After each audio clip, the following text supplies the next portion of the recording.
Okay, boys, what's up? I'm back. Well, not completely. I was actually planning on taking a good other week off. This was supposed to be a 2-week break, but I couldn't help but talk about this because this has been kind of a big deal whilst I've been gone. I've seen, like, YouTubers I watch and then just other people sort of bringing up that Call of Duty's numbers are really not looking good right now. People seem to think the game's dying or something like that. The whole thing is just dying. And a lot of people are just saying, oh, Black Ops 6 is dying. And I don't really know what's going on. I've not been in the tune with any of this because I've been gone a whole week, and I mean, honestly, I've been burnt out with, like, the whole Dark Matter grind, so I thought at first maybe that's what it was. It was just, like, an influx of players who were getting burnt out with the camo grind, or they'd done one camo grind and maybe they're all just dropping off to go play another game, because that's kind of expected, especially when you've got, like, multiple other games dropping in the year. You know, you're going to expect people to move from one game to another. It's going to happen. You don't want people to be playing Call of Duty 24/7. It's actually really not good for you to just play one game. You can actually get very frustrated with it and burnt out, like I have. So I feel like that's what it actually is. But when I saw these numbers, it kind of paints a completely different story altogether. Apparently, according to Steam charts, right, Call of Duty Black Ops 6 has lost a whopping 47% of its player base since it launched last October. Now, granted, this isn't some drastic drop that's happened right in the last week or two whilst I've been gone. This has been a gradual thing since October. But it says, in November 2024, Steam's Call of Duty launcher was averaging around 160,000 players. Over the last 30 days, however, the launch has averaged around 87,000 players. Now, this is a very, very interesting subject because, honestly, I think people are going to blow this widely out of proportion, and they're going to assume that this is the entire game, the entire landscape of Call of Duty. But this is obviously just Steam, and Steam is one platform on PC. So that is not taking into account the console player base, you know, the PlayStation and the Xbox player base. It's not taking that into account. This is strictly just PC on Steam. Now, you've also got Battle.net on PC, and I don't know what the numbers are on there, but there's a lot of different, you know, there's a lot of things that can explain this. Like I say, a drop-off could be happening because people are simply going off to play other games. You know, they don't want to just play Call of Duty 24/7, and they've probably been playing it enough for the past 30 days, 60 days, or whatever, and they just want to play something else, and that is very, very understandable. But I think as well as that, the fact that a lot of people are getting angry at the game, there's a lot of people just all the time now in Instagram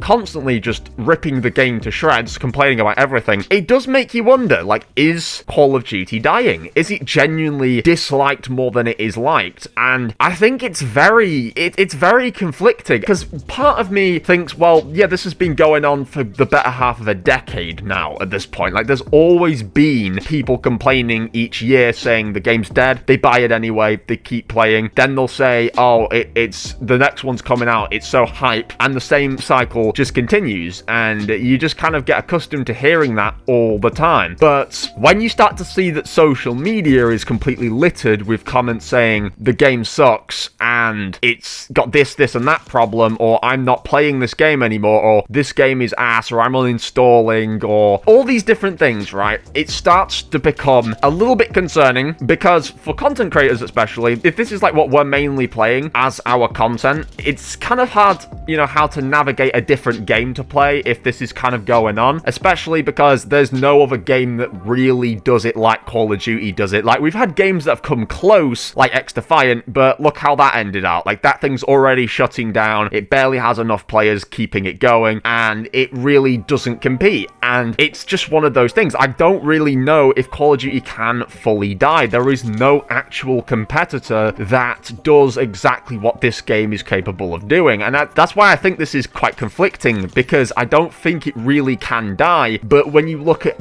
just the general motion that's going on with the game, the statistics, the comment sections, all that kind of stuff, and the poor decision making that they do over at Activision, you know, you get the good impression that the game is dying. I mean, I've not been playing it for the past week, but I have a number of problems I think I've been putting up with this game, and I guess a lot of people's common story is that the game's broken, it needs to be fixed, it's unplayable. So I think my major issues I discussed kind of during the Dark Matter grind that I was facing with this game was, one, it was the sweats. Like, the game's sweatiness is out of control. Like, the skill-based matchmaking feels a lot higher than it has any other year. Like, you had sweats in Modern Warfare 3, Modern Warfare 2, Cold War, you had them everywhere, right? But it wasn't to this level where every single game feels like a tournament. I've genuinely noticed this every time I was going into a match to camo grind. The vast majority, and I mean like maybe 8 in 10 games, I was being dogpiled on by sweats, and there was only 1 or 2 games, if I was even slightly lucky, where that wouldn't happen. And of those 8 games that were getting completely full of sweats, there was probably about 5 of them that were a complete dumpster fire. I mean, spawn trapping, spawns are broken, you know, being blown up immediately, people team killing each other because they don't know where to fire, that kind of thing. And that has become kind of a big problem with Black Ops 6. It's just the game is so fast-paced and the skill-based matchmaking is so high, as well as engagement-based matchmaking. It's punishing people more than it should be. It's to the point where the game is very tiresome to play, and I guess a lot of people are just dipping out. They're just saying, fuck off, I'm not playing this. I'm not putting up with this every single game. So I think that's partly what it is. But like I say, another thing that considers the game broken in my case is the spawns. Like I say, spawns have had this issue, I think, since the second weekend for the beta, right? So when I was playing the Black Ops 6 beta, the first week was completely fine. Early access was completely normal. Then we had the second weekend come out, which was the open beta for everybody else. And for some reason, the spawns had magically just broken themselves. So you'd have people kill you, and then you'd spawn right back within a 5 to 10 meter radius of that player who's just killed you, or you'd be spawned right back in front of a camper who you've just been killed to. And it's this constant problem where the spawns aren't being dished out wide enough. You're having people kind of crammed into kind of the same general 4 quarters of the map, like next to each other, and it completely spirals out of control very quickly, especially on face-off. You just cannot stomach that shit for more than 5 minutes. You'll just want to leave the game because it can sometimes make the game extremely broken. And that's another thing. When I was playing at least a week ago, you would go into like certain matches, like, and it'd be on the occasion, but some of the matches you'd go into, the audio would be doing the frapping thing where the audio's like jittering and the gameplay's lagging even when you've got wired internet. I've got an Ethernet cable and I was getting lag spikes. I was getting extrapolation, all that kind of shit in certain matches where it would just randomly start blipping. The game was kind of chopping and stuff. And that's the sort of shit we saw in MW3, I think just a year ago. I made a video about that and how bad that was. I mean, that was on a whole nother level of bad. That was like completely unplayable, but you still had certain amounts of that going on with this game as well. And it is just diabolical. I mean, the fact that the servers are damn near trying to kill themselves over the sweats,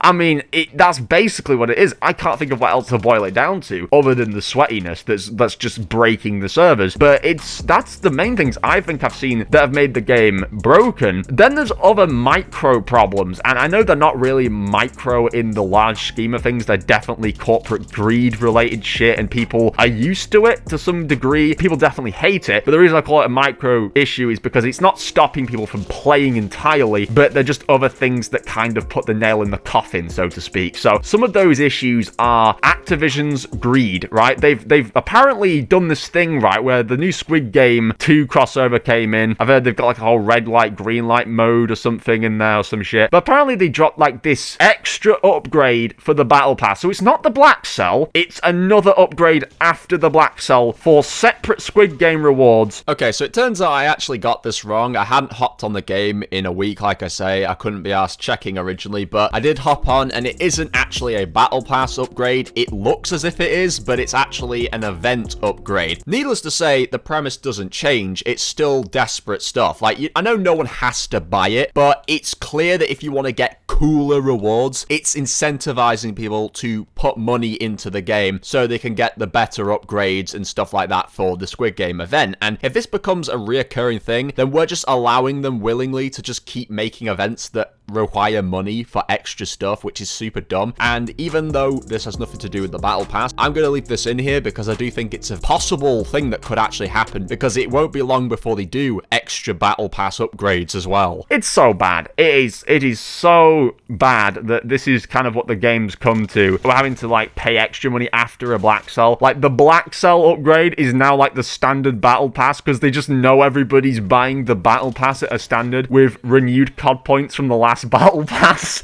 So they're like, all right, well, fuck you. We'll make you buy another Black Soul equivalent. So you've got Black Soul for $24, whatever, and now you've got the next upgrade after that, which will be another $20 or something. It's just absolutely disgusting, but this is the sort of shit that it was bound to happen. Like, we could see this shit coming from a mile away. I mean, I've literally made jokes on this channel before that they're probably going to start, like, monetizing, like, quips or something on characters or something like that, or they're going to make other micro purchases that you can do over really stupid things on the game that no one needs to pay money for, you know what I mean? And it was just bound to happen, but they're doing that in the form of other upgrades, and a lot of people have, you know, found that as to be a problem to point at as well, which is definitely an issue, but I don't think that's making people quit the game. I just think that's making people lose more trust in the developers, or, you know, in Activision, the publisher. And then there's this other thing with, like, the bundles. The bundles are getting a bit ridiculous. They're more focused on making stupid bundles in the game that no one's really asking for, and all these crossovers that are kind of turning the game into like a B-Tech Fortnite, basically, and not really focusing on what the community wants. I think that's a huge thing as well. The community is very disappointed, as usual, that they're not listening to them. They're just putting out shit that they're attuned to putting out and not listening to what the community's actually asking for. I've heard other people saying there's hacking or something. I've not seen any hacking personally, but again, I've heard there's been a hacking problem. I don't know if this is just Warzone, that the Warzone guys coming over onto Instagram crying their eyes out over hacking, or if it's just that there's Black Ops 6 hackers and they're just so damn good at hiding their Cronus.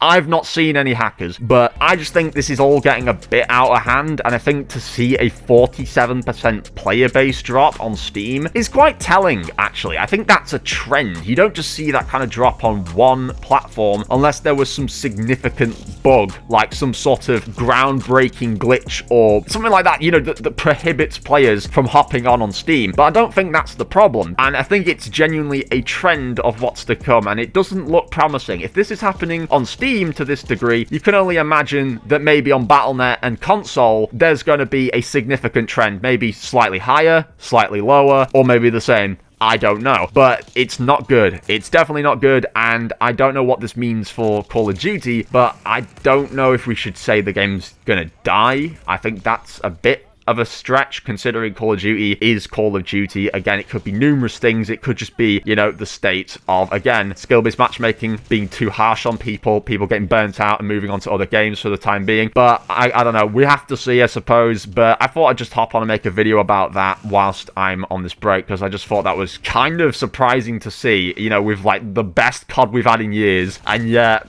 so much bad news is coming out about it. It's not great. But anyway, let me know if there's anything else I missed and I should have mentioned here. If you guys did enjoy, drop a like as usual, leave a comment, helps with the algorithm. But with that being said, I'll go back to playing my guitar and doing it, whatever else I'm doing. Hopefully you guys like the camera as well. I upgraded. It has got a light on right now. I think it would probably help because it's kind of getting dark outside, so it's not doing me any justice in this room having just roof lighting on. So I turned the light on for the camera and it's lit me up a lot more. Yeah, I'm using a wide angle lens and it's a 4K camera. It's definitely a cheap camera compared to the other one, but it does actually look really good. So I'm actually kind of surprised with just how cheap the camera feels. It actually does a really good job. But, you know, let me know what you think of the camera as well. It's definitely gotten rid of all the graining that I had on the other camera. With that being said, that's enough of this video. Let me know your 2 cents on this, and I will catch you all in the next one. Bye, guys.